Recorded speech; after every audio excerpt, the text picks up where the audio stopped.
Halo semuanya, balik lagi di podcast After Rest bersama gue Sadrina Evanalia dan juga ada Albi Tama nanti yang akan juga ngebahas soal MotoGP Amerika 2025. Halo Bi, apa kabar? Mohon maaf lahir dan batin sebelumnya.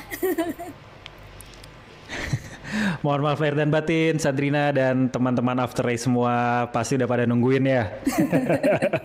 ini apa memang sengaja ya karena kita juga Lebaranan, kemudian juga Albi kemarin juga sempet apa liputan mudik dulu ya Bi ya gitu. Terus nanti kita Tugas mudik dulu demi kelancaran pemudik di jalur mudik. jadi kita kumpulin datanya juga karena kita juga nonton berkali-kali ada apa di MotoGP Amerika 2025 gitu ya teman-teman. Nah, langsung aja Bi. Impresi pertama dulu terkait dengan balapannya kali ini gitu ya di MotoGP Amerika 2025 kayak gimana? Nah, kalau gue sebenarnya sayang banget untuk Marc Marquez gitu ya. Memang udah awalnya dia digadang-gadang menjadi yang paling oke, yang paling terkuat di kota Amerika gitu 2025 ini, tapi sayangnya dia harus crash. Nah, tapi untuk pertama ini impresi balapan dulu Bi. Gimana sebelum nanti kita akan ngebahas satu persatu soal kekeosan di starting grid dan lain-lainnya. Oke Bi. Iya, iya, iya.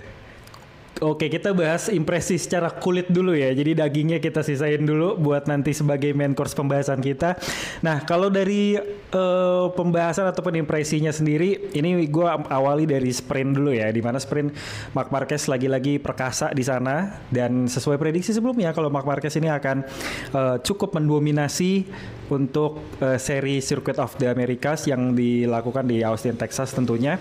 Dan di situ juga gue ngelihat Marc Marquez benar-benar confidence walaupun ada pada saat sesi latihan ya atau practice itu mengalami crash dan ini crash pertama Marc Marquez di tahun 2025 dan itu terjadi kayaknya pas lagi free practice atau lagi practice one gitu ya gue lupa tapi yang jelas Marc Marquez itu ada crash tapi dia tetap bisa melanjutkan dan melakukan putaran yang baik dan sampai akhirnya berlanjut dari Sabtu kualifikasi dia juga dapat pole position terus juga gue ngeliat ada improvement yang terjadi sama Pecco Bagnaia di Austin ini walaupun ini bukan sirkuit favoritnya seorang Pecco Bagnaia tapi Pecco Bagnaia akhirnya bisa menemukan setup motor yang sudah sesuai dengan keinginan dia gitu. Itu terbukti pada saat sprint race dia bisa lebih kompetitif dibandingkan dua race sebelumnya dan ya walaupun dia finish di posisi ketiga tapi secara mental Pecco ini udah mulai terbangun lagi gitu. Jadi dia kayaknya udah senang banget dan ya ini setup motor yang dibutuhkan sejak awal tahun 2025 kemarin. Dan kita juga lihat beberapa pembalap-pembalap pada saat di sprint race juga cukup apa ya bisa dibilang kompetitif lah semakin seru dibandingkan dengan dua race awal kemarin. Nah berlanjut ke race utamanya juga banyak banget drama yang terjadi pastinya. Tapi kalau untuk soal balapannya gue menilai memang sangat disayangkan ya Marc Marquez yang udah kita sama-sama prediksikan itu bisa menyabet podium ketiganya untuk di tahun 2025 ini harus kandas karena dia mengalami crash di lap ke-9 karena dia melakukan kesalahan dia jatuh di curb yang kondisinya itu masih lembab masih basah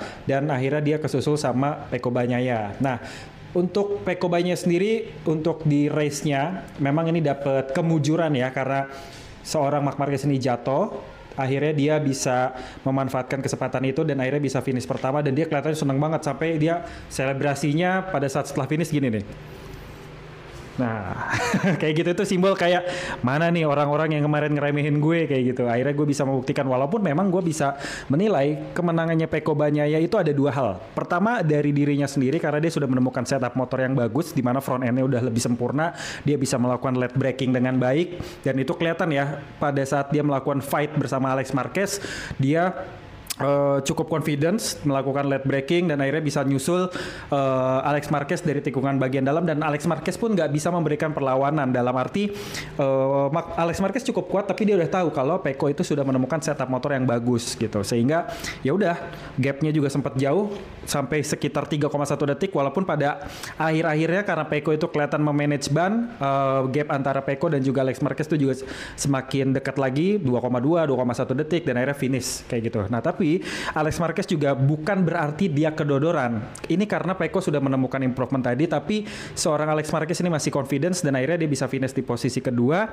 dan sekarang memuncaki klasemen teratas setelah 3 balapan yang sudah dijalani di sepanjang tahun 2025 dan bisa dibilang ini pemuncak klasemen bagi Alex Marquez setelah sekitar 5 tahunan ya, karena kalau nggak salah dia terakhir memimpin klasemen itu di Moto2 tahun 2019 pada saat masih berada di kelas Moto itu tadi, dan akhirnya dia sekarang seolah-olah udah berada di jajaran top 5 yang ada di MotoGP 2025. Dan kalau misalnya dia terus-terusan konsisten kayak gini, perebutan gelar juara dunia ini bisa diperebutkan sama 3 pembalap Ducati, mulai dari Marc Marquez, Alex Marquez dan juga Pecco Bagnaia. Terus juga gue ngeliat adanya improvement dari seorang Fabio Di Gia, walaupun dia masih mengalami cedera di bagian bahu, dia tetap bisa fight. Dan kabarnya setelah balapan itu dia ngalamin kesakitan dan harus datang ke fisioterapi untuk melakukan pengecekan dan juga melatih tubuh, karena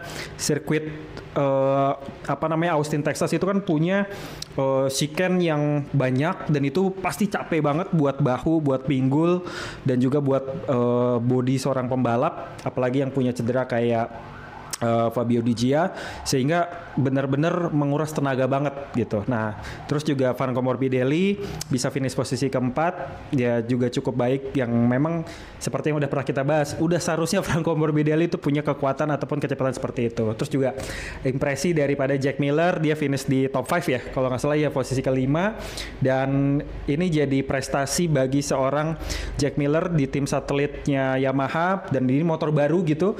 Kalau misalnya kita ngelihat juga ke belakang, kayaknya Jack Miller itu kalau di tahun-tahun pertama dia pakai motor baru itu biasanya gacor banget gitu. Pada saat lu di Honda juga di tim satelit Mark VDS dia juga bagus. Terus juga pada saat masuk Ducati bareng Pecco Bagnaia dia bagus.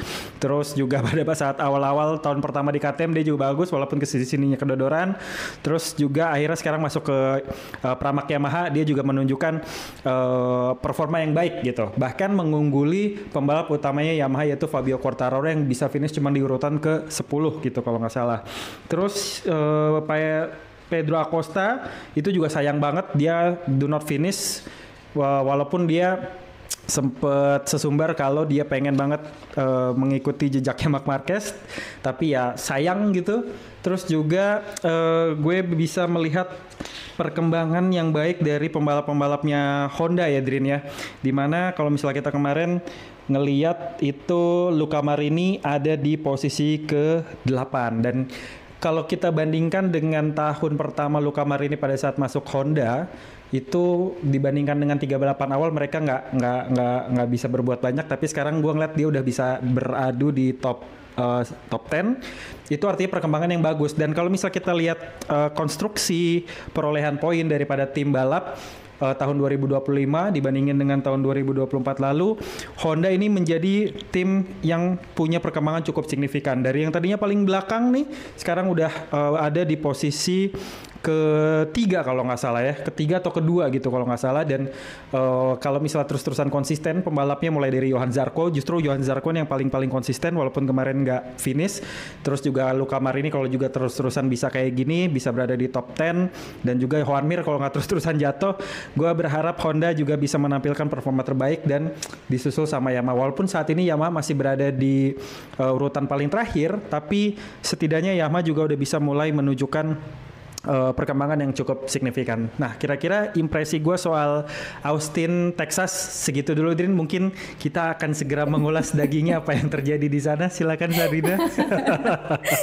Iya, jadi sebenarnya kalau misalkan secara keseluruhan, yang paling hero tuh sebenarnya kan Marc Marquez ya. Tapi ternyata dia harus dari hero to zero karena dia crash gitu ya, sampai akhirnya Pecco Bagnaia gitu ya menjadi nomor 1, kemudian Alex Marquez nomor 2 dan juga Fabio Di Gia gitu ya di nomor 3.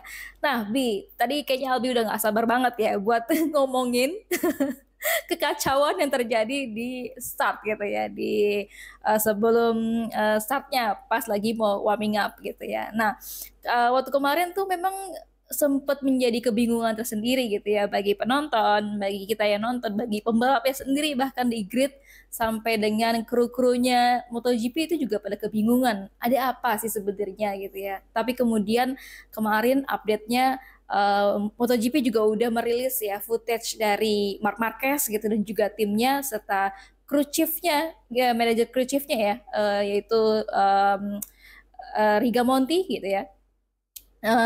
Di situ footage-nya bilang kalau misalkan benar-benar ini adalah strategi dari Marc Marquez gitu ya. Marc Marquez yang punya strategi untuk bagaimana sih menyiasati supaya dia bisa pakai motor settingan ban kering gitu ya. Sementara kan memang di balapan waktu kemarin di MotoGP Austin Texas Amerika itu sudah dideklar atau dideklarasi sama MotoGP pakai atau wet race gitu ya. Makanya akhirnya semua para pembalap pakai ban basah gitu. Tapi kemudian ketika mungkin pas sighting lap gitu ya, terus Marc Marquez kita tahu pas lagi waktu kemarin mungkin Albi juga nonton gitu ya.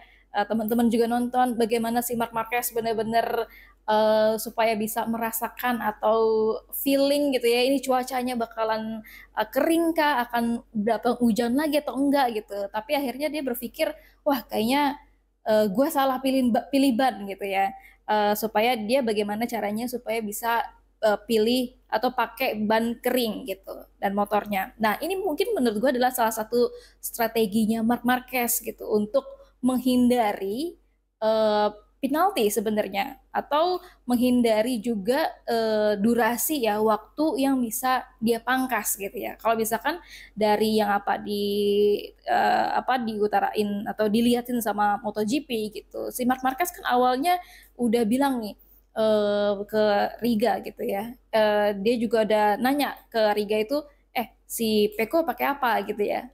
Peko banyak pakai wet ya, pakai ban basah gitu. Alex Marquez, oh si Riga nggak tahu gitu ya. Tapi kemudian si Marc Marquez punya ide sendiri gitu ya. Ini kalau misalkan di 3 menit nanti sebelum waktunya atau bendera untuk warming up lap itu dikibarin, ini gue bakalan untuk ke pit gitu, terus kemudian ngambil motor ban kering gitu. Nah ini juga sempet si Marc Marquez itu diskusi dulu sama Riga Monti, kemudian Riga juga sempat tanya juga sama Tardozi gitu ya, apakah ini kalau misalkan Marc Marquez melakukan ini, apakah dia kena penalti atau enggak. Bahkan sebenarnya Tardozi itu sebenarnya juga udah bilang kan ya, mau wanti-wanti ini Marquez bakal kena penalti loh gitu. Tapi kayaknya sih si Marc Marquez dan juga Riga Monti ini ngotot gitu ya untuk tetap berada di plannya mereka gitu sampai akhirnya sampai di titik-titik terakhir gitu. Si Riga Monti sebenarnya juga sudah kayak gini dia udah memastikan ke Marc Marquez apakah ini dia mau pergi atau meninggalkan di gridnya kemudian ambil motornya di pit lane gitu di box atau dia mau flag to flag gitu ya. Nah kemudian si Marc Marquez tetap tetap ngotot buat pilih ban kering atau dia pilih yang meninggalkan grid gitu ya.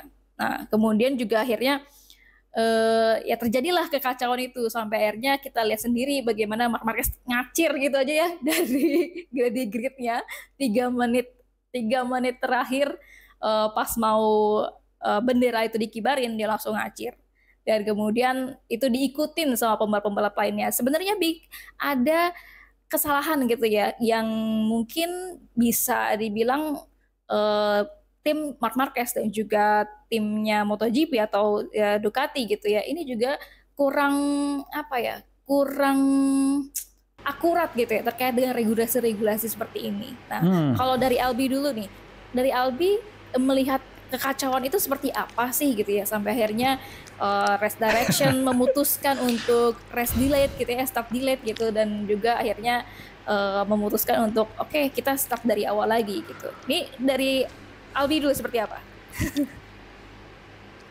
Oke, Drin. Ini jujur ya, pada saat nonton itu secara live di waktu malam takbiran kan, paginya tuh kita sholat Id dan itu malam takbiran, itu jujur ngantuk banget dan gue bener-bener nggak bisa memperhatikan apa yang sebenarnya terjadi pada saat kekacauan itu dimulai gitu. Tiba-tiba apa namanya?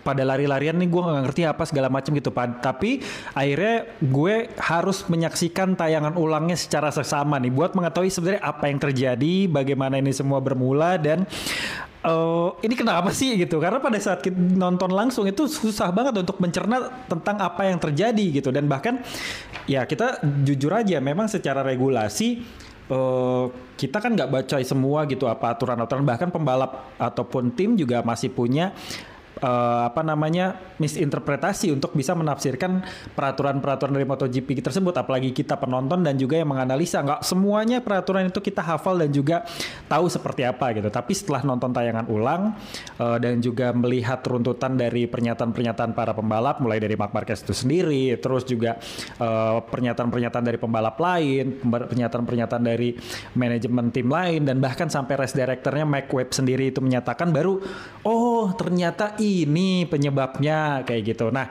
tadi Satria sebenarnya udah cerita ya apa yang terjadi di sana. Itu sebenarnya dimulai dari sebenarnya kekacauan itu pertama adalah dari misinterpretasi antara Marc Marquez dan juga apa namanya kru chiefnya Marco Rigamonti sendiri yang salah tafsir tentang peraturan soal melakukan apa namanya penukaran motor dan memulai start dari pit lane. Karena gue berasumsi gini, tahun 2014 lalu Drin, kalau lo masih ingat pada saat balapan di Sachsenring di Jerman juga hampir mirip kejadiannya. 2014 itu mulai dari Valentino Rossi, Jorge Lorenzo, Marc Marquez, terus juga kalau nggak salah ada Pedro Acosta. Total dari 23 pembalap, yaitu ada 14 pembalap yang akhirnya harus start dari pit lane karena ngerasa hujan yang terjadi di Sachsenring ataupun di GP Jerman tahun 2014 itu sudah mulai reda dan tiba-tiba track itu mengering dengan cepat, sehingga pembalap-pembalap yang punya insting bagus dan merasa wah salah milih ban nih gue nih gitu, akhirnya mereka pergi ke dalam apa namanya pit lane dan ganti motor di sana dan melakukan start secara amburadul, dan itu tercatat sebagai start paling kacau yang pernah ada di MotoGP modern tahun 2014. Jadi cuma tersisa sekitar 9 pembalap aja yang memang stay di dalam starting grid dengan kondisi ban apa adanya. Ada yang mungkin kayak Stefan Bradl sudah pakai ban kering tapi setupnya masih setup basah gitu, kayak suspensi segala macam itu masih sesuaikan dengan setup basah. Terus juga gue nggak inget persis siapa aja, pokoknya ada 9 pembalap yang stay di sana. Nah mungkin Marc Marquez terinspirasi dari kejadian pada tahun 2014 tersebut, karena Marc Marquez sendiri menjadi salah satu tanda kutip pembalap yang memang start juga dari pit lane. Nah, di sana kan kemarin kita lihat ada percakapan antara Rigamonti dan juga Marc Marquez sendiri, dan akhirnya dirilis, kedengeran gitu suaranya di up gitu kan, soundnya di up sama apa namanya Dorna Sport untuk bisa memperjelas apa sih yang sebenarnya terjadi gitu. Kelihatan tuh percakapan antara Marc Marquez dan juga Marco Rigamonti bahwa Marc Marquez sudah merencanakan suatu strategi. Dia udah mulai ngerasa nggak nyaman nih. Ini hujan begini terus nih kayak rintik-rintik aja dan nggak makin gede, reda banget juga enggak gitu. Terus akhirnya gue juga nonton ulang, ngelihat ada gestur dari Marc Marquez yang menyingkirkan tangan daripada Umbrella Girl yang lagi mayungin dia, Drin. Kalau lu lihat perhatiin juga boleh nanti mungkin ada cuplikan-cuplikannya, dia minta tolong kayak singkirin tangannya gitu sedikit secara sopan, dan dia masih duduk di atas motor, dan itu sekitar 6 menit atau 5 menit menuju apa namanya formation to warm up lap ya. Nah terus dia ngeliat ke atas, terus dia kayak mensensitifkan insting ya, entah itu dia mencium aroma apakah ini bakal hujan terus, ataukah dia juga ngelihat langit pergerakan awannya seperti apa, dan juga dia mungkin meraba rintikan hujannya akan seperti apa gitu. Jadi secara naluriah manusiawi lah gitu. Terus akhirnya gue mulai menemukan kayak oh ini nih titik mulanya nih, Marc Marquez mulai kepikiran buat mengganti ban dia dan melakukan suatu langkah khusus gitu. Terus akhirnya gambar berubah scene lain, Terus tiba-tiba ada adegan Marc Marquez itu berdiri di samping motor, dia udah pakai helm, udah lengkap lah, udah set up diri buat memulai balapan gitu. Terus tiba-tiba kan biasanya kalau kita lagi di sirkuit tuh kayak di Mandalika ataupun di Sepang, mungkin kita masih ingat kalau misalnya kayak beberapa menit lagi untuk menuju start atau beberapa menit lagi harus clear area gitu, kan diumumin tuh. Nah di situ ternyata ada percakapan antara Marc Marquez dan Rigamonti yang bilang kalau misalnya nanti di 3 menit menjelang warm up lap dan semua steril, gue akan mengambil langkah strategis. Nah di situ juga ada obrolan Rigamonti sama Marc Marquez yang bilang mereka akan ganti ban. Kalau misalnya gue ganti ban, ganti motor, apa sih yang bakal resiko yang bakal gue tanggung gitu? Ya dia akan memulai start dari pit lane atau paling jeleknya mulai dari grid paling belakang. Tapi ya udah dengan setup yang sesuai gitu. Nah di situ juga Marc Marquez bilang para pembalap itu harusnya pakai ban kering kalau situasi kayak gini. Dalam satu sisi mungkin Marc Marquez bener pengen menciptakan keadilan ataupun kesetaraan dalam balapan gitu. Tapi satu sisi ini nggak adil juga buat para pembalap yang mungkin sudah gambling atau sudah merasa instingnya tuh lebih bagus, kayak misalnya Enea Bastianini, terus juga ada Brad Binder dan juga ada Ai Ogura yang memang sudah gambling menggunakan slick tire untuk dry perform gitu.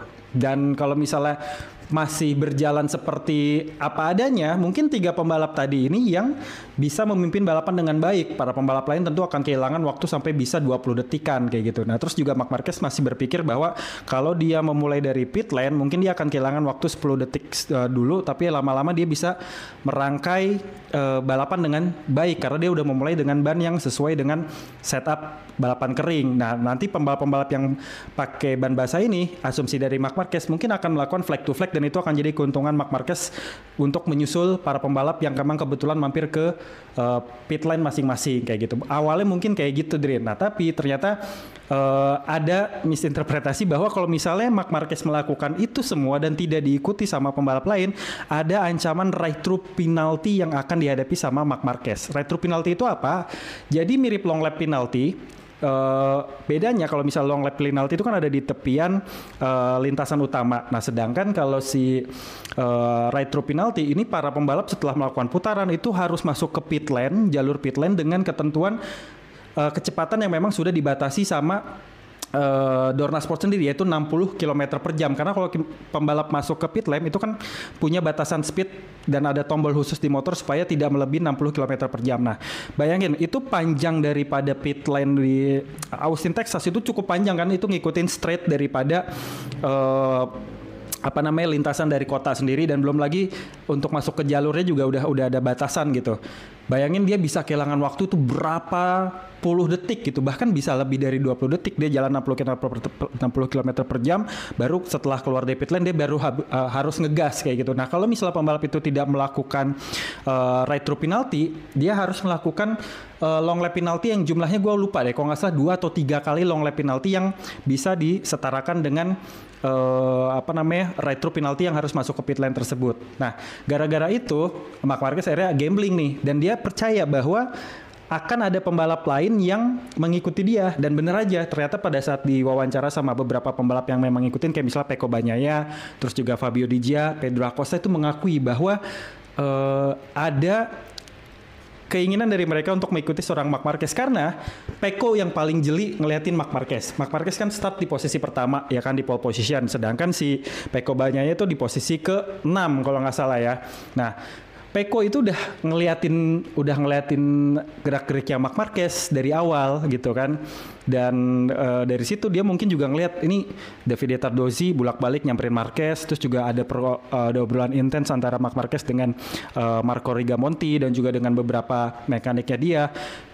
Makanya pada saat Marquez itu lari, itu orang pertama yang ngelihat pergerakan Marquez dan Nico lari adalah Pecco Bagnaia, karena Pecco udah mengamati bahwa ada sesuatu yang akan dilakukan sama seorang Marc Marquez, dan Pecco juga mungkin berpikir wah Marquez ini mau ganti ban nih. Nah Pecco juga sebenarnya memikirkan hal yang sama, tapi dia nggak tahu caranya harus seperti apa. Mungkin yang paling mudah ataupun paling dekat adalah melakukan flag to flag. Jadi ketika dia udah mulai start, dia ganti motor, atau pada saat dia habis melakukan melakukan warm up lap dan melakukan formation lap, dia masuk ke pit lane dan start dari apa namanya dari pit lane ganti motor kayak gitu. Itu minim resiko juga. Tapi pada saat Peko ngelihat pergerakan Marc Marquez yang juga nggak biasa, dia tiba-tiba berdiri di samping motor dan tiba-tiba lari, ya itu mungkin juga dimanfaatkan sama seorang Peko Bagnaia. Yang kocak lagi adalah Fabio Di Gia. Fabio Di Gia itu have no idea tapi ngikutin aja lah apa yang dilakukan sama Marquez kayak gitu. Pedro Acosta juga udah memantau bahwa Marc Marquez ini sedang merencanakan sesuatu dan sangat tidak umum atau tidak lazim seorang pembalap itu berdiri di sebelah motornya pada saat 3 menit menjelang balapan. Itu ya mungkin dibaca sama beberapa pembalap seperti Pedro Acosta bahwa ada sesuatu gitu. Apalagi Pedro Acosta ini kan mungkin kalau misalnya kita lihat isu segala macam, ini udah mulai deket sama Valentino Rossi, yang Valentino Rossi pun dikabarkan tidak begitu senang ketika Marc Marquez itu punya ambisi untuk bisa mendapatkan gelar juara dunianya yang ke 9 kali, yang artinya bisa menyamakan rekor daripada Valentino Rossi. Mungkin dari situ Pedro Acosta langsung kayak cermat banget nih buat jadi CS Valentino Rossi, terus dia ngeliatin gerak-geriknya Marc Marquez untuk wah ini yang bakal gue incer selanjutnya nih kayak gitu. Nah terus juga ada beberapa pembalap lain kayak misalnya Jack Miller, terus juga ada Joan Mir juga ikutan keluar dari dari starting grid dan menuju ke pit lane. Terus yang kocak lagi ada Maverick Vinales yang dia gak punya strategi apa-apa, ikut-ikutan lari, tapi ternyata motornya juga belum ready gitu di pit lane. Jadi sehingga dia kebingungan sendiri pada saat balik lagi ke starting grid. Loh motor gue mana? Gue udah masuk ke dalam, motor gue ternyata udah ditarik gitu. Pas gue balik lagi motor gue udah gak ada. Kayak gitu. Nah jadi benar-benar kacau banget kejadian pada saat di Austin kemarin. Dan bahkan kekacauan itu juga dibarengin sama ketidaktepatan, kalau menurut gue ya, ketidaktepatan race director untuk langsung mencerna, karena lama banget gitu Din. Jadi setelah semuanya lari itu tuh nggak langsung tiba-tiba ada bendera berkibar. Awal tuh bendera kuning, terus tiba-tiba berubah jadi merah. Nah perubahan itu karena memang pada akhirnya race director itu memutuskan bahwa ini banyak banget pembalap yang masuk ke pit lane. Kalau dihitung-hitung total ada 13 kata Adrian. Jadi hanya menyisakan sekitar 9 pembalap di grid utama kayak gitu. Sehingga karena udah lebih dari setengah pembalap itu masuk ke pit lane, maka mau tidak mau pihak dari race director pun mengeluarkan bendera merah dan melakukan peraturan yaitu mendelay start dan akan melakukan sesi quick start kayak gitu. Nah itu juga menjadi salah satu bentuk keuntungan bagi pembalap-pembalap yang akhirnya keluar menuju ke pit lane dan mereka tidak terkena penalti apapun. Jadi benar-benar ini kacau balau. Gue sampai sekarang pun masih berusaha untuk mempelajari apa sih sebenarnya terjadi, apa sih yang salah dan bagaimana sih seharusnya gitu. Tapi setidaknya Mike Webb sudah mulai memberikan sedikit penjelasan bahwa apa yang dilakukan sama Marc Marquez sebenarnya adalah salah tafsir, dan kalau misalnya tidak terjadi kekacauan seperti kemarin, seperti misalnya diikuti sama pembalap-pembalap lain, mungkin Marc Marquez akan terkena right through penalti itu. Tapi karena Marc Marquez itu adalah seorang pembalap kelas atas dan dia juga senior, dia kolektor 8 kali kemenangan juara dunia dan dia juga disorot banyak media, dia juga punya tanda kutip kecerdasan yang memang nggak terduga.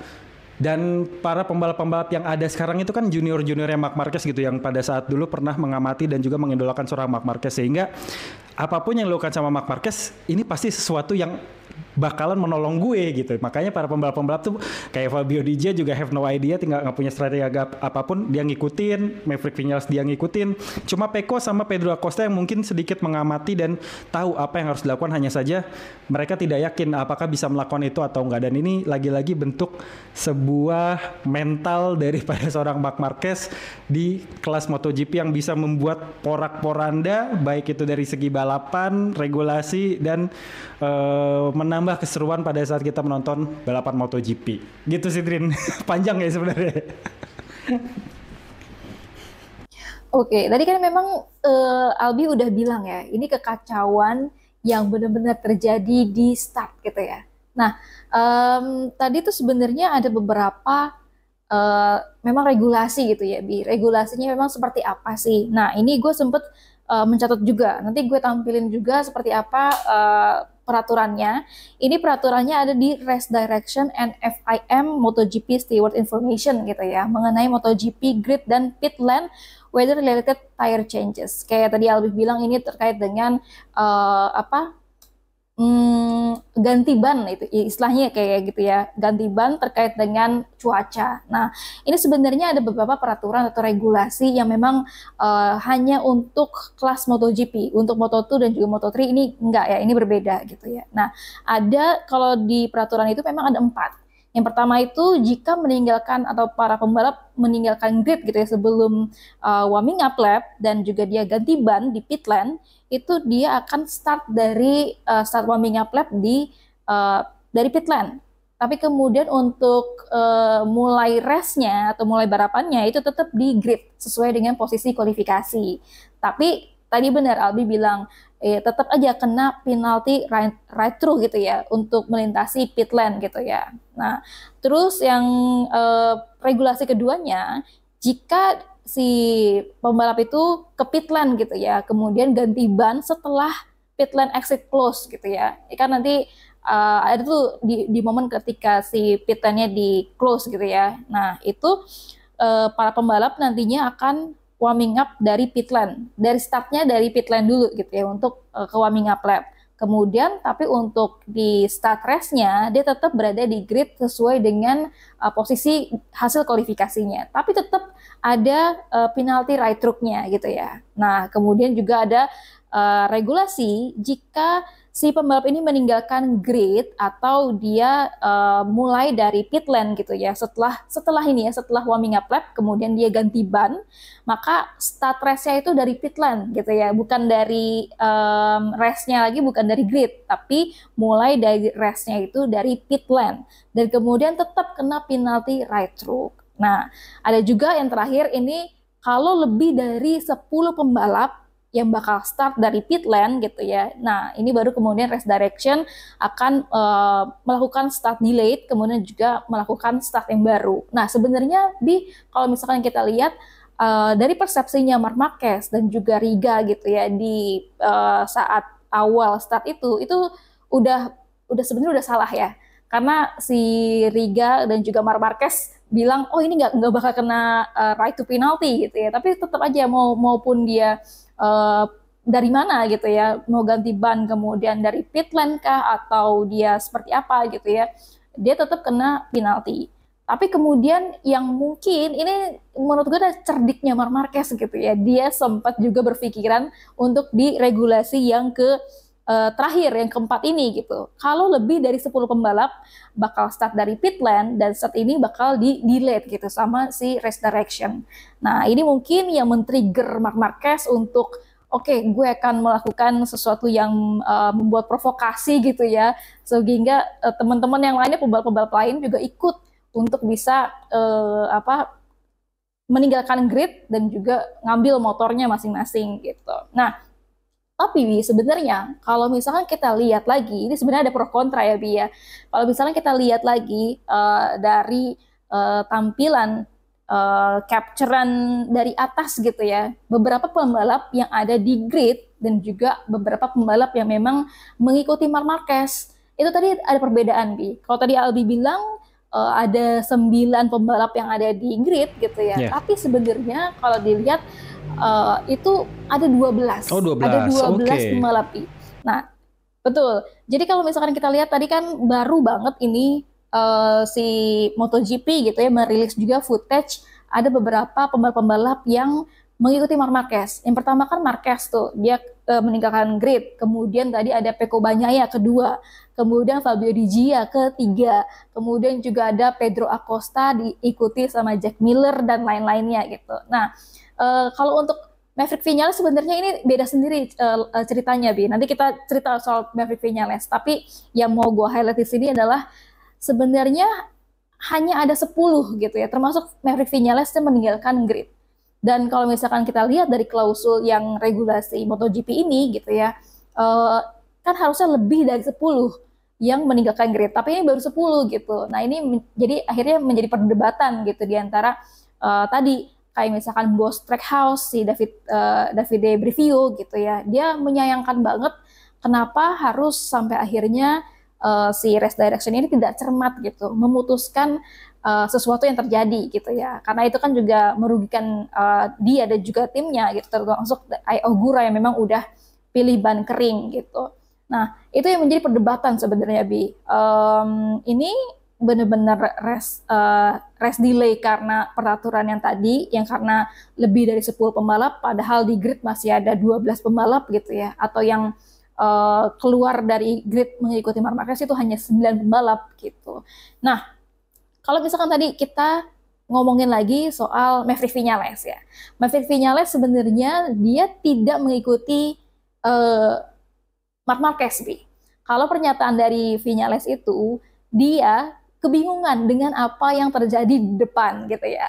Dan dia tuh dia berpikir bahwa oh ini race direction mengeluarkan red flag gitu, bendera merah sampai akhirnya semua di delay dulu gitu. Kemudian akhirnya si Maverick Vinales ikut gitu ya, ikut ke grid, keluar gitu, meninggalkan motornya. Tapi kemudian dia tuh sebenarnya nggak mau ganti ban, nggak mau ganti motornya gitu. Tapi kemudian dia balik lagi kan dari belakang ke grid gitu ya, dari pit lane belakang ke grid, dan motornya itu malah ditarik sama mekaniknya gitu. Iya, udah nggak ada gitu, udah nggak ada. Udah ditarik ke pit lane, makanya si Vinales ini kan sempet lari-lari gitu kan, lari-lari. Kemudian dia nyari motornya gitu. Dan padahal ya tadi gitu, seharusnya si Maverick Vinales ini tidak mengikuti Marc Marquez gitu, tapi dia berpikir korban bahwa itu adalah red flag. Ya. Sama red flag itu. Betul, korban prank jangan-jangan nih. Dan apesnya bagi Maverick Vinales ketika motornya udah ada di grid gitu ya, dia malah mengalami kendala lagi gitu ya di mesinnya. Makanya akhirnya betul mogok. Biarnya dia harus mulai start dari pit lane gitu. Nah, itu ya Bi, tadi kita udah ngebahas soal regulasinya, kemudian juga soal Maverick Vinales gitu. Dan tadi juga beberapa Albi juga bilang mungkin ada strategi masing-masing tim gitu ya. Kayak misalkan tadi Marc Marquez yang seperti ini gitu. Kemudian Pecco Bagnaia yang memang flag to flag gitu ya. Ini kelihatan banget Bi dari footage MotoGP yang dikeluarin juga gitu ya sama MotoGP, bagaimana perbedaan persiapan gitu antara Marc Marquez dan juga Pecco Bagnaia saat awal start itu mau berlangsung. Jadi kalau kita lihat footage yang Marc Marquez dengan si Riga itu benar-benar intens. Mereka berdua menyusun rencana gitu ya, menyusun strategi, dan idenya adalah dari Marc Marquez gitu ya. Tapi kalau misalnya kita lihat dari sisinya Pecco Bagnaia itu kalem banget. Malah yang menginstruksikan itu adalah crew chief-nya kalau nggak salah yang di sebelahnya gitu ya. Terus kemudian plannya dari si Pecco Bagnaia adalah flag to flag gitu ya, bukan meninggalkan grid kemudian mengambil motor gitu. Plannya si Pecco Bagnaia adalah flag to flag awalnya. Dan ini kelihatan banget si Pecco ya hanya menerima aja gitu, menerima apa yang menjadi arahan dari siapa namanya yang crew chief-nya gitu. Dan crew chief-nya bilang pokoknya yang harus Pecco Bagnaia lakukan adalah sebisa mungkin dia harus 2-3 lap itu harus menjadi yang tercepat. Jadi dia di awal-awal nge-push dulu gitu sampai akhirnya kemudian dia bisa ngambil motor dengan cepat gitu untuk flag to flag. Itu awal rencananya. Tapi ternyata ketika dia sudah ngeliat Marc Marquez gitu ya, Marc Marquez akhirnya dia juga berpikir, ini kayak Marc Marquez mau ngambil ban kering gitu. Sampai akhirnya dia ngikutin Marc Marquez. Pecco Bagnaia juga sempat ketakutan Bi untuk menerima penalti. Tapi kemudian dia melihat di layar gitu ya, ternyata para pembalap lainnya juga banyak nih yang mengikuti Marc Marquez. Sampai akhirnya dia banyak yang lari, dan juga dia merasa ini oke, nggak bakalan nih race direction memperlakukan penalti gitu. Nah, itu juga tadi Pecco Bagnaia ya. Dan strateginya juga sebenarnya untuk flag to flag ini juga bakalan dilakukan sama si Maverick Vinales gitu ya. Awalnya juga dia pengen melakukan hal yang sama, flag to flag juga. Jack Miller juga sebenarnya akan melakukan flag to flag gitu. Dan ya semua kekacauan ini memang karena si Marc Marquez gitu ya. Dan sebenarnya Bi, kalau misalkan kita lihat ada beberapa skenario gitu. Ini dari beberapa bacaan gitu ya, dari beberapa pengamat yang gue baca itu juga, ini ada beberapa skenario nya Bi. Kalau misalkan skenario pertamanya itu ketika kalau misalkan Marc Marquez tetap uh, pergi ke grid gitu ya, pergi ke grid meninggalkan pergi ke pit lane meninggalkan grid, dia tetap akan dapat penalti. Penaltinya itu sama tadi kayak Albi bilang itu right hook itu sekitar 30 detik gitu. Jadi dia punya kerugian tersendiri gitu.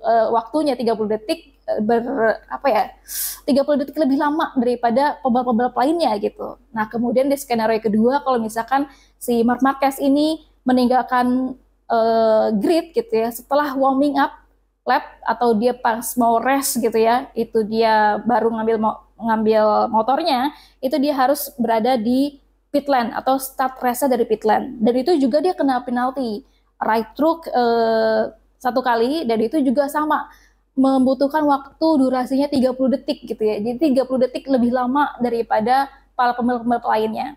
Dan kemudian kalau misalkan flag to flag gitu ya, ini lebih lama lagi, Bi.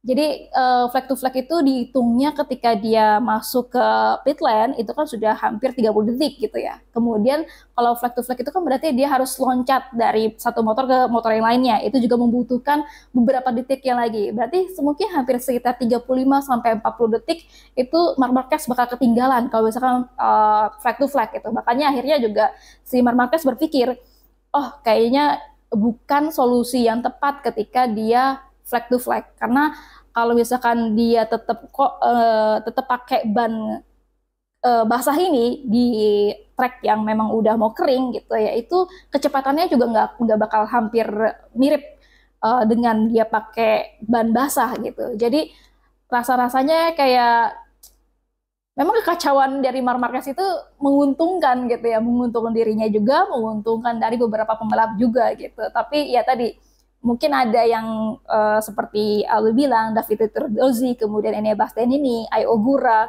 Brad Binder gitu ya, ini juga merasa dirugikan kayak gitu, Bi. Nah, kemudian juga selanjutnya, Bi, ini yang membuat kita juga akhirnya yang nonton merasa wah gitu ya. Jadi kesedihan tersendiri. Pasti Alvin juga kalau misalkan nonton Marc Marquez ya udah berada di gap 2 detik lebih cepat dari Pecco Bagnaia ya gitu ya. Sampai akhirnya dia crash gitu ya. Nah kalau Albi menurut Albi kenapa sih si Marc Marquez ini bisa crash gitu ya? Apakah dia melakukan, ya udah pasti melakukan kesalahan gitu ya. Kemudian dia apakah karena pemilihan bannya lagi atau karena overconfident? Gimana Bi? Oke, kalau soal Marc Marquez crash itu gue menilai itu pure kesalahan dari seorang Marc Marquez sendiri ya gitu. Ya kita nggak bisa bilang Marc Marquez itu dewa gitu. Walaupun gue sangat mengakui Marc Marquez itu sangat bertalenta. Dia adalah pembalap yang cerdas dan juga cermat. Cerdas cermat ya. Dia adalah pembalap yang memang punya kemampuan insting dan juga naluri balapan yang luar biasa gitu. Tapi tetap namanya Marc Marquez adalah seorang manusia, jadi nggak 100% dia overpower lah istilahnya kayak gitu. Setelah buat kekacauan di start dan juga akhirnya dia beruntung karena nggak dapat penalti apapun karena pada akhirnya pihak dari race director itu mengibarkan bendera merah dan melakukan restart semua sehingga semua potensi-potensi penalti itu kepada pembalap yang memang mengikuti Marc Marquez dan juga menjadi pelaku sekaligus korban dari kekacauan internet lalu disir. Ini Marc Marquez juga cukup bikin gregetan pada saat dia balapan itu tadi, Dream. Kan kita di 2 minggu lalu memprediksi bahwa Marc Marquez ini akan jadi juara di kota gitu karena dia adalah salah satu sirkuit favoritnya Marc Marquez gitu dan dia perkasa di sprint race tapi nyatanya pada saat main race dia mengalami kecelakaan dan itu terjadi di lap ke-9. Itu sebenarnya Marc Marquez itu udah beberapa kali kesorot dari kamera dia ketika melintasi titik dia kecelakaan Rin. Tapi di awal-awal dia tuh ketika melewati titik dia mengalami kecelakaan itu bener-bener sempurna banget kalau gue ngeliat ya. Jadi bener-bener tipis banget ngelewatin curb-nya. Tapi di lap ke-9 dia tiba-tiba terlalu masuk ke dalam. Terus dia akhirnya masuk ke ke bagian curb dan itu ada ini ya kamera dari penonton yang merekam secara langsung si Marc Marquez pada saat melakukan kesalahan tersebut tuh ada bunyi grrrr gitu kan. Itu bunyi curb karena curb itu kan dibuat bergelombang supaya pembalap itu segera meninggalkan curb dan kembali ke lintasan gitu, dibikin tidak nyaman gitu. Nah tapi karena curbnya itu masih basah, ternyata masih basah dan nggak punya grip yang bagus sama bagian depannya Marc Marquez, maka Marc Marquez itu kepleset gitu, dan kepleset juga cukup jauh, itu lebih dari sekitar bisa dikatakan 100 meter lah, nyelosot sampai akhirnya dia disusul sama Pecco Bagnaia. Nah tapi kesalahannya Marc Marquez ini memang apa ya, minor bisa dibilang. Andaikan Marc Marquez itu lebih teliti lagi pada saat dia balapan, mungkin ya hal tersebut nggak bakal terjadi dan dia akan tetap jadi pemenang di kota gitu. Walaupun dibilang ada improvement dari seorang Pecco Bagnaia sampai Pecco Bagnaia akhirnya bisa nyusul Alex Marquez. Tapi kalau misalnya Marc Marquez nggak melakukan kesalahan itu, gue yakin Marc Marquez tetap akan jadi juara. Nah kalau misalnya tadi Satria bertanya apakah dia terlalu overconfidence, apakah dia dalam tekanan, menurut gue nggak. Ini pure kesalahan Marc Marquez pada saat di lap ke-9 tersebut gitu. Karena Marc Marquez menurut gue emang bukan overconfidence ya, sudah cukup confidence justru. Jadi dia kayak ya nothing tulus lah balapan di situ. Gap di belakang juga dengan Pecco juga sempat kayak 2,1 2,2 detik kayak gitu. Dan ini sirkuit favorit gue pengen menang di sini, dan dia juga nggak ngerasa kepush sama siapapun selain sama dirinya sendiri.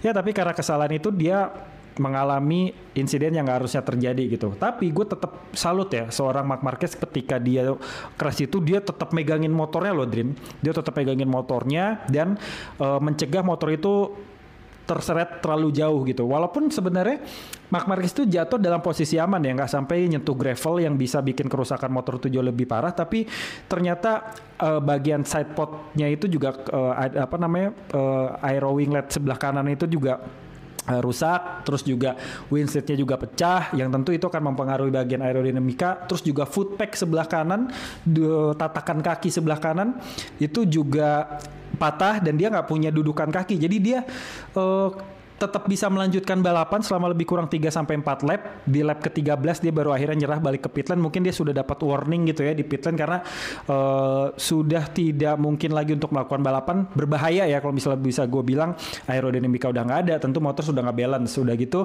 Walaupun seorang Marc Marquez itu bukan tipikal rider yang akan selalu pakai rem belakang, ketiadaan footpack ini tentu juga mempengaruhi keseimbangannya dia gitu pada saat dia mau menikung ke bagian kanan ataupun mau untuk menikung ke bagian kiri. Dia nggak ada dudukan buat kakinya, dan kalau misalnya salah-salah aja kakinya nyangkut ke bagian roda belakang atau segala macam, itu juga akan menimbulkan fatalitas yang juga jauh lebih parah. Tapi gue tetap ini kesalahannya Marc Marquez karena dia mungkin tidak begitu beruntung pada saat melintasi lap ke-9 tersebut. Tapi juga di satu sisi gue bisa melihat Marc Marquez itu punya daya juang yang tinggi dengan masih tetap melanjutkan balapan dengan kondisi motor yang sudah parah, dan dia berupaya untuk menyusul ketertinggalannya dia kayak gitu. Jadi ya walaupun gue baca komen, wah karma sih gara-gara bikin kekacauan segala macam, ini nggak ada hubungannya. Tapi ini pure kesalahan dari seorang Marc Marquez yang mungkin ya kita nggak bisa menilai apa yang membuat dia terjatuh kayak gitu ya. Tapi karena mungkin dia terlalu masuk ke bagian dalam dan tidak melihat secara jelas bahwa curb itu masih basah. Intinya itu aja sih kalau menurut gue. Sangat-sangat disayangkan banget. Gitu, Drin. Sampai ini juga ya, gue juga respect juga ya sama Marc Marquez gitu ya. Meskipun dia crash, tapi dia nggak menyerah begitu aja. Dia langsung pegang motornya, bangkitin motornya dan coba lagi gitu ya untuk bisa lanjutin balapan gitu. Meskipun sampai sampai di konvers kita lihat itu tuh lengannya Marc Marquez bolong ya. Ternyata bolong sih. Maksudnya kayak lecet gitu, kemudian itu saking dia nahan keluar motornya. darah ya. Betul. Jadi ya itu jadi sebuah respect tersendiri gitu ya sama Marc Marquez gitu. Terus tapi ada kritikan juga sebenarnya dari Fermin Aldeguer gitu ya. Fermin Aldeguer bilang ya crashnya Marc Marquez itu memang karena dia overconfidence gitu. Karena dia percaya diri, makanya dia melakukan kesalahan. Kalau katanya Fermin Aldeguer kayak gitu. Dan kalau waktu kemarin gue sempat lihat pernyataan dari Marc Marquez gitu ya, dia memang mengakui kesalahannya dan juga dia minta maaf ke timnya gitu ya atas apa yang dia lakuin. Dan dia tadi benar banget kata Albi, karena dia menyentuh kayak curb yang memang masih basah gitu, dia akhirnya crash gitu. Dan mungkin juga sebenarnya Marc Marquez mengakui bahwa kesalahan dia adalah terlalu terlalu menggeber gitu ya, terlalu menggeber motornya di yang lintasan basah. Dan tadi kata Albi juga benar, nggak teliti lah istilahnya. Ini hampir sama seperti yang dilakukan Marc Marquez di free practice pertama gitu ya. Di FP1 itu si Marc Marquez crash, dan si Marquez juga mengakui itu kesalahan dianya karena dia merasa percaya diri ketika dia geber motornya, tapi ternyata di corner keberapa ya, gue lupa, ketikungan berapa itu ternyata masih banyak air ya, genangan air gitu, atau istilahnya dia terkena aquaplaning gitu, dan itu yang membuat si Marc Marquez crash. Dan kemarin juga si Marc Marquez sempat bilang gaya balapnya dia lagi Bi, yang dia bahas gaya balapnya dia lagi ini berbeda daripada dia di Honda. Kalau di Honda itu dia pakai ban mengepush ban depan gitu ya. Tapi kemudian kalau di Ducati dia nggak ngepush ban depan, tapi dia lebih ke rear gitu ya, atau di belakangnya kayak gitu.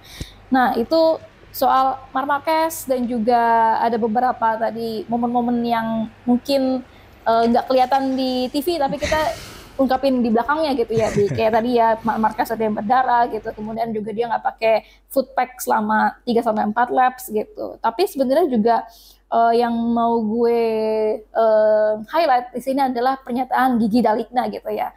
Si Gigi, bos Ducati ini, meskipun Marc Marquez crash gitu ya, ada pesan sendiri bagi Gigi D'Aligna ke Marc Marquez. Jadi setelah huru-hara, kemudian setelah podiumnya Pecco Bagnaia gitu ya, si Marc Marquez kemudian ketemu sama Gigi dibilang kalau misalkan si Marc Marquez juga akhirnya minta maaf juga sama Gigi D'Aligna gitu, ini mengakui dia kesalahan dirinya, dan si Gigi bilang oke, udah gitu, nggak apa-apa gitu, ini ini pun bisa terjadi siapapun gitu, kata Gigi. Dan si Gigi bilang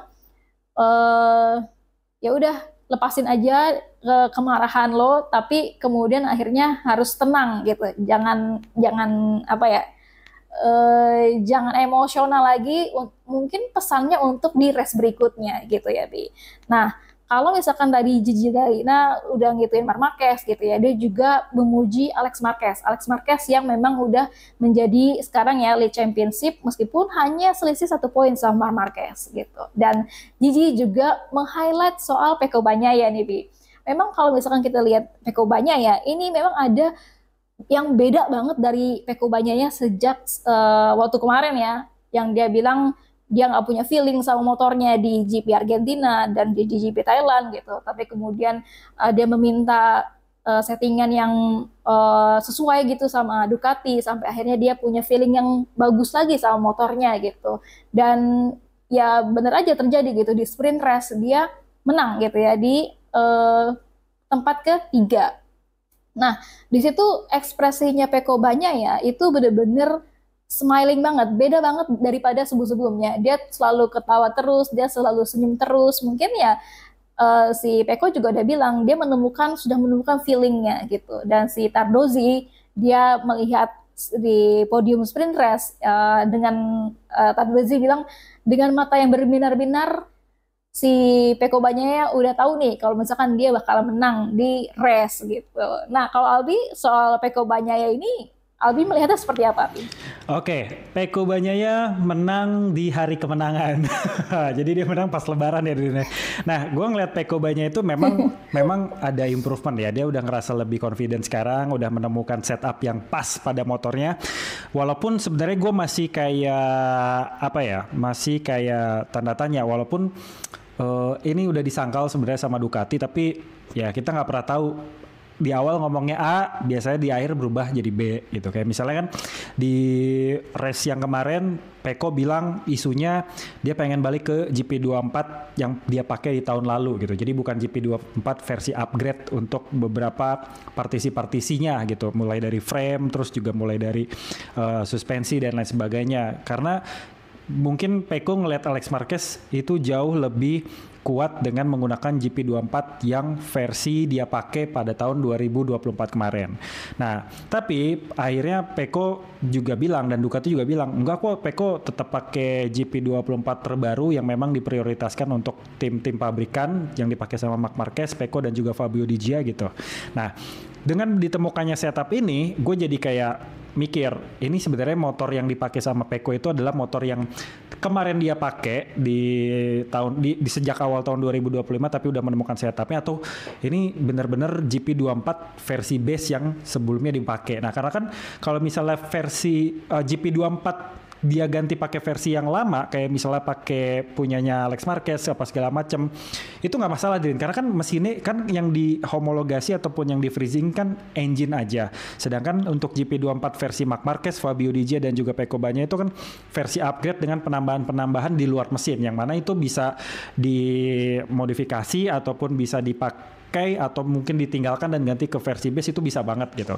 Nah, walaupun sekarang memang dibilang Pecco ada improvement dan tetap pakai motor yang lama, gue nggak mau mengklaim dulu ini motor yang mana sih gitu. Tapi memang gue mengakui bahwa Pecco kelihatan jauh lebih ceria dan dia juga udah menemukan kepercayaannya dia lagi. Itu terbukti pada saat sprint race, dia startnya juga bagus ya, bisa fight ngelawan Marc Marquez, ngelawan Alex Marquez, dan pada saat kemarin fight ngelawan Alex Marquez pun Pecco kelihatan banget dia udah jauh lebih kuat pada saat melakukan pengereman ya. Dia melakukan late braking, terus akhirnya juga overtake Alex Marquez dengan mulus dari dalam, dan Alex Marquez udah tahu Pecco mulai melakukan improvement dan ada perubahan, dan gue nggak bisa ngapa-ngapain gitu karena itu udah kelebihannya Pecco kayak gitu. Nah, tapi gue masih belum bisa meyakini bahwa Pecco akan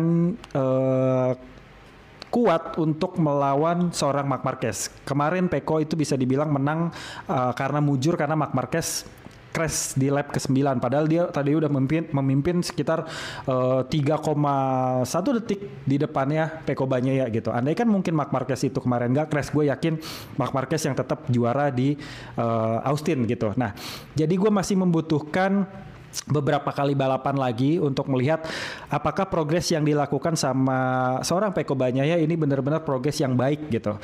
Gue mungkin akan melihat ini di Qatar gitu, karena di Qatar menjadi salah satu balapan yang bisa dibilang bisa membuktikan improvement yang dilakukan sama Pecco Bagnaia. Oke, Pecco mungkin sudah bisa menang melawan Alex Marquez, dan bahkan pada saat melakukan fighting posisi 1-2 Pecco itu sempat meninggalkan Alex Marquez tuh cukup jauh di belakang gitu ya, kayak selisih 2 detikan gitu, dan itu benar-benar gap yang belum pernah didapatkan Pecco Bagnaia sejak awal tahun 2025 kemarin gitu. Jadi bisa dibilang improvement untuk melawan Alex Marquez sudah bagus, tapi improvement untuk melawan Marc Marquez ini belum terbukti gitu. Jadi gue masih membutuhkan beberapa kali balapan lagi untuk melihat perkembangan dari seorang Pecco Bagnaia, karena Marc Marquez itu udah benar-benar mateng, dia udah benar-benar confident sama motornya, dan dia udah menguasai serta punya ambisi besar bahwa gue tahun ini harus juara gitu. Walaupun kemarin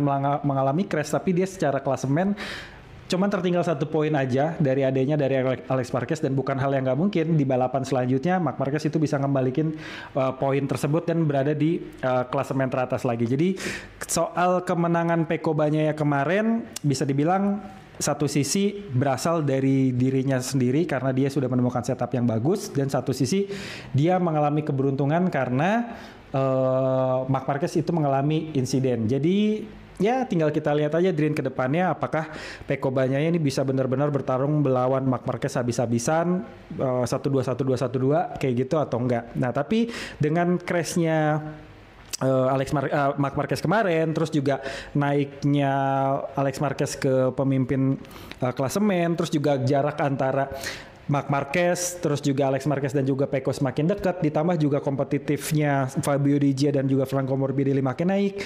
Ini menciptakan peluang perebutan gelar juara dunia yang semakin sengit harusnya ya. Andaikan kelima pembalap terdepan ini terus-terusan konsisten, tidak membuat kesalahan, gue bisa memprediksi bahwa tahun 2025 ini bakalan diisi sama pertarungan-pertarungan ajaib, dan ini juga belum termasuk sama gebrakan-gebrakan yang mungkin aja muncul dari pembalap lain, khususnya dari pembalap-pembalap yang saat ini masih menjalani status konsesi D, baik itu Honda yang progresnya juga bagus dan juga Yamaha, di mana Fabio Quartararo juga udah mulai kelihatan balik fighting lagi ya, kayak kemarin di sprint race segala macam itu udah menunjukkan dia mulai menemukan settingan motor yang juga bagus. Terutama gue sangat penasaran dengan apa yang akan dilakukan sama Honda, khususnya sama dua pembalap yang sekarang sering banget kejar-kejaran. Yang pertama Johan Zarco dan juga kedua Joan Mir. Gitu kira-kira, Adrian. Oke, nah tadi memang kalau kita lihat soal Peko Bagnaia ini agresifnya dia kelihatan gitu ya. Dan kita lihat juga nanti bagaimana rookie gitu ya, Ai Ogura dan juga Valmir Aldeguer, kemudian juga Songkia Chandra gitu. Nah, untuk yang terakhir nih, kita sampai ke lagi next round. Oke, boleh? Oke, nah kemenangan Peko Bagnaia kemarin juga mencatatkan beberapa hal nih, Drin. Pertama, ini adalah kemenangan pertamanya Peko Bagnaia di tahun 2025. Terus juga ini kemenangan pertamanya Peko Bagnaia di Austin. Terus juga ini kemenangan tandem daripada kemenangan pertama daripada tandemnya Marc Marquez setelah eranya Marc Marquez Pedrosa. Nah, kalau misalnya kita lihat dulu Marc Marquez sama Pedrosa itu, Marc Marquez itu menang 44 kali, sedangkan dari Pedrosa itu cuma menang 9 kali. Terus juga waktu Marc Marquez sama Lorenzo, Marc Marquez itu 12 kali menang, Lorenzo itu 0. Terus juga Marc Marquez dengan Alex Marquez, adanya pada saat sama-sama di Repsol Honda, Marc Marquez menang 3 kali. Terus Alex Marquez 0, Marc Marquez dengan Paul Espargaro, Marc Marquez menang 3 kali, Espargaro 0, Marc Marquez dan Joan Mir sama-sama 0, karena pada saat Marc Marquez dengan Joan Mir itu bertandem, Honda itu lagi masa-masa paling jatuhnya gitu. Terus pada saat Marc Marquez dengan Peko Bagnaia di Ducati, Marc Marquez 2 kali menang dan Peko Bagnaia 1 kali menang. Ini perbandingan untuk main race-nya ya, nggak termasuk dengan sprint race-nya kayak gitu. Jadi bisa dibilang Peko ini menjadi salah satu tandem terkuatnya Marc Marquez sejauh ini selama Marc Marquez bertandem dengan sejumlah pembalap di sepanjang karirnya. Gitu, Drin. Oke, nah ini kita langsung ke next round ya, Bi ya, di MotoGP Qatar di 11 sampai dengan 14 April 2025 gitu. Nah, kalau misalnya kemenangan terbanyak ini ada catatannya Valentino Rossi 4 kali, kemudian Stoner 3 kali, Lorenzo 3 kali gitu ya. Tapi kalau misalkan kita lihat untuk pembalap-pembalap saat ini gitu ya, ada Jorge Martin yang ada rekor lapnya di tahun 2024 dan juga pole position di Jorge Martin di 2024. Tapi untuk yang menang di tahun 2024 itu ada Peko Bagnaia, di tahun 2023 ada Di Gia dan juga Peko Bagnaia gitu ya. Nah, langsung aja. Prediksi Albi untuk MotoGP Qatar seperti apa? Prediksi gue di MotoGP Qatar, gue megang Marc Marquez juara pertama, Peko Bagnaia juara kedua, dan gue megang Fabio Di Gia juara ketiga. Itu, Drin. Alasannya karena Marc Marquez Peko Bagnaia sebenarnya cukup kuat di Qatar, tapi karena Marc Marquez sekarang posisi jauh lebih kuat, jadi gue megang Marc Marquez pertama. Terus Fabio Di Gia juga pernah podium kan kalau nggak salah di Qatar, jadi dengan improvement yang dimiliki sama Fabio Di Gia sekarang, gue masih optimis kalau dia bisa mendapatkan podium lagi. Alex Marquez ya mungkin bisa podium 1, 2, 3 tersebut, tapi gue taruh di nomor 4 dulu. Kayak gitu. Kalau lu gimana? Oke, kalau Albi berarti tadi Marc Marquez pertama, Peko Bagnaia kedua, kemudian 3 Fabio Di Gia gitu ya. Itu yang gue pegang. Kalau gue Marc Marquez pertama, Peko Bagnaia kedua, Alex Marquez ketiga. Kalau tadi Albi Fabio Di Gia ketiga, gue Alex Marquez ya ketiga. Oke, nanti kita lihat ya gimana keseruan dari MotoGP Qatar. Sebelum kita tutup, ada lagi nggak, Bi, yang mau disampaikan terakhir? Sedikit aja. Cuman mau ngingetin aja balapan di Qatar tuh tanggal 11 sampai dengan 13 April 2025. Itu aja, jangan sampai kelewat. Oke. Terima kasih Albi untuk hari ini, untuk episode ini kita udah ngebahas banyak banget, kita udah bongkar bagaimana provokasinya Marc Marquez di GP Amerika 2025 ini gitu ya. Semoga teman-teman informasi dari gue dan juga Albi bermanfaat, dan jangan lupa untuk tetap tonton podcast After Race dan juga subscribe channel gue, Sadrina Evanelia. Bye-bye semuanya. Terima kasih Albi. Thank you Sadrina dan juga teman-teman yang udah nonton.